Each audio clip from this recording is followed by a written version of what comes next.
బాబాయ్ గారు మీ పేరండి? శివయ్య. శివయ్య. వ్యవసాయమేనా? ఎంత వేసారు పంట? ఎంత వేసారు మరి? 10 ఎకరాలు. 10 ఎకరాలు వేసారు.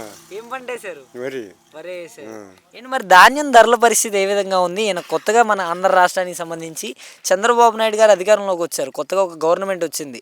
ఈ గవర్నమెంట్ వ్యవస్థ వచ్చిన తర్వాత రైతులకు ఏ విధంగా కొనసాగుతుందంటారు? పరిస్థితులు ఏ విధంగా ఉన్నాయి? 1600 అమ్ముతాను. 1600 అంటే కరెక్ట్ ధరేనా? మద్దతు ధరేనా అది ధాన్యానికి? 1600 కరెక్టేనా? 1600 అమ్మింది. అంటే అంతేనా అది అమ్మేది? లేదు ఇంకా ఎక్కువగానే అమ్మింది? 1600 వేసుకోవట్లేదు. 1600 అమ్మింది. అంటే సరిపోతుందా రైతుకి ఆ మద్దతు? ఆ ధర అనేది కరెక్ట్ గానే సరిపోతుందంటారా? సరిపోదు. పచ్చోటి కాదు, సరిపోదు. అంటే ధరలు అనేవి తగ్గాయి పంటలకి ఈయన వచ్చిన తర్వాత అనేసి అంటున్నారు.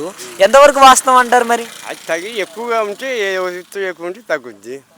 ఇప్పుడు ఎక్కువగా బండి రూపాయి తగ్గుద్ది. నాణ్యముంది. అంటే ఈయన వచ్చిన తర్వాతనే ధరలు అనేవి తగ్గాయి. జగన్మోహన్ రెడ్డి టైంలోనేమో ధరలు అనేవి ఉన్నాయంటున్నారు. నిజమేనంటారా? అది నిరుడు ఎంత కమ్మారు మీరు ధాన్యం? పిచ్చిగా బండింది తగ్గింది. పిచ్చిగా బండబట్టేగా మరి తగ్గుద్ది. అధికంగా మరి అంతే. అంటే ఇంతకుముందు మీకు నిరుడు ఇదే ధాన్యం ఎంత పండింది అంటారు? ఏ మాత్రం ధరలకు పోయింది అంటారు? కాబట్టేగా తక్కువ కాబట్టి తక్కువ రేటు. ఎక్కువగా బండి కాబట్టి 10 బత్తాలు 20 బత్తాలు అయ్యాక తగ్గింది. 20 బస్తాలు అయితే తగ్గింది. నిరుడు ఎంత ఉందండి? ధాన్యం రేట్ ఎంత ఉంది? నీడు కూడా అంతే తక్కువ. 1500 1400.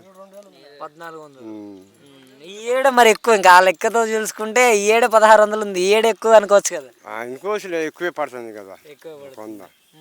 మరి ఎలా పరిపాలిస్తున్నాడు ఈయన? ఒక రైతులకి కావచ్చు, సామాన్య ప్రజలకి కావచ్చు, ఈయన వచ్చిన తర్వాత అంత పర్లేదు అనుకుంటున్నారా మీకు తెలిసినంత వరకు?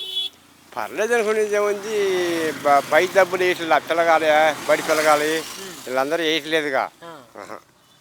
మరి ఏంటంటారు? ఇంక మరి రైతు వారీగా చూస్తేనేమో ఈ ధరల విషయం పర్లేదు అంటున్నారు. మరి ఈ సంక్షేమ పథకాల విషయం సరిగ్గా వచ్చేసరికి మంచిగా లేదంటారా? లేదుగా, వేయట్లేదుగా.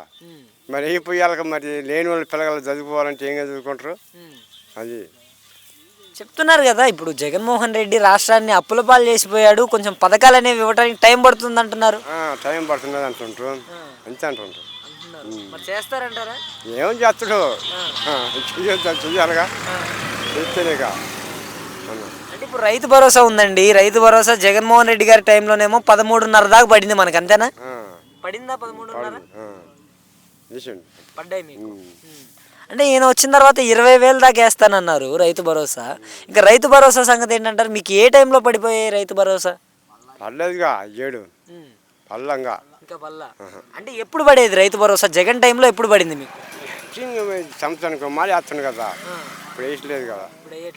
అంటే ఈ టైం కల్లా పడిపోయేదా రైతు భరోసా? వచ్చేసేదా మీకు? వచ్చింది. ఇంకా ఈ సంక్షేమాల విషయానికి వచ్చేసరికి అమ్మఒడి అనేసి ఉంది కదా, జగన్మోహన్ రెడ్డి గారు పెట్టిన పథకం. ఈయన తల్లికి వందనం అనేసి ఎంతమంది పిల్లలు ఉంటే అంతమందికి ఇస్తానన్నాడు. ఇంకా తల్లికి వందనం పరిస్థితి ఏంటంటారు? ఏది అయ్యపోయానా ఆయన చివరికి ఇచ్చిండుగా. కోడిగుడ్డు కానీ అయ్యాన బడి పిల్లలకి అందరికీ బాగా ఇచ్చిండు కదా. మరి ఇప్పుడు ఇట్లేదు కదా. ఆయన బాకీ చేయని ఏదైనా చేయని బాకీ చేసి ఇచ్చిండుగా. మరి ఆయన బాకీ ఇవ్వక ఇట్లేదుగా. మరి ఏం చేయాలి లేనివాళ్ళు? మరి అన్ని రేట్స్ పెంచాయా వాడు కొని మనం కొని అయ్యి. నువ్వు 10 నెలలు సంపాదించిపోయినా కానీ ఇంటికి పోతే ఏమొస్తాయి? మరి అది మనం అమ్మాలంటేనేమో వీకని అడుగుతుంది.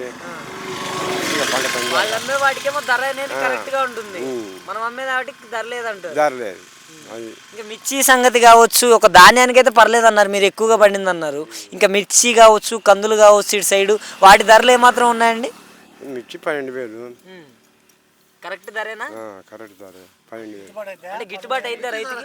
అట్టయిద్ది, ఎట్టయిద్దండి. కోత కూలి అయింది 5,000. కోత కూలి 5,000 కట్టాలా. మరి ఇంకా మరి గోతాలు ఎన్ని అది చేర్చాలకి అంత వచ్చింది అని మాటలా. ఏదైనా కానీ కొంచెం ఇబ్బంది అనే చెప్పుకోవచ్చు ఆయన వచ్చిన తర్వాత. ఇబ్బందిగానే ఉంది. ఇబ్బందిగానే ఉంది.